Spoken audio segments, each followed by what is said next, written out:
wala po kayong karapatan humingi sa Pangulo ng anuman demand patungkol sa hair follicle test. Eden Santos, Net 25. Good morning po, Yusek. Balikan ko lang po yun dun sa di umano'y pulveron na video ni Pangulong Marcos. Sabi niyo po kanina ay naimbestigahan na yan, pero biglang iimbestigahan pa ng DOJ at NBI. At napatunayan na po na ito ay fake dun po sa isinagawang pagsusuri from yung Indian company. Wala po bang plano ang Malacanang, especially ang Pangulong Marcos, na magpa-hair follicle test na siyang hinihingi po para matuldukan na itong issue po ng di umano'y paggamit ng ipinagbabawal na gamot ng ating Pangulo? Sino po ba ang humihingi?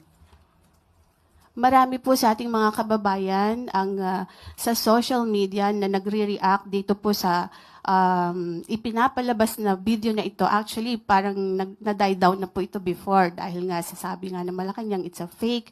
Pero biglang nabuhay after po nung ginagawang investigasyon mismo ng Kongreso, ng Kamara. Kaya po muling lumabas itong video na ito.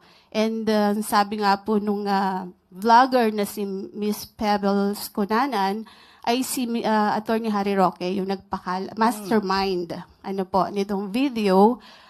Pero inamin naman ni Miss Maharlika, yung another vlogger, na parang siya yung nagbigay lang kay Attorney Roque.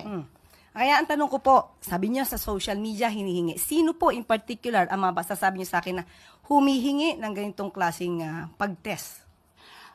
Ang atin pong mga kababayan Sino na po in Madam particular? Yusek, Na po napanood pwede po niyo po? sigurong Ikaw na po ba? sige po. Kayo po ang humihingi?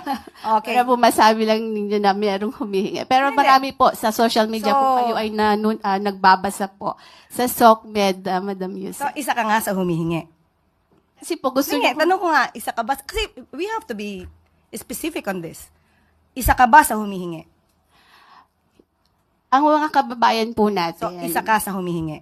Actually, I'm a journalist. Hindi Yes, nga, naman po tanong ko ako humihingi. Pero parang gusto ninyo na meron lang kayong Basihan. basihan. Sino nga po? Kasi sabi niyo po kanina, ay napanood yun niya yata sa social Opo, Madam media. Sino po? Yusek, syempre kami po ay mga Pilipino rin. As a journalist, gusto po namin na hindi fake news. Yun pong aming ibabalita sa taong bayan. Okay, so humihingi po. Si nagdi-demand. si Attorney Vic Rodriguez, di ho ba Okay. matagal na rin naman niyang hinihiling niyang hair follicle test. Okay.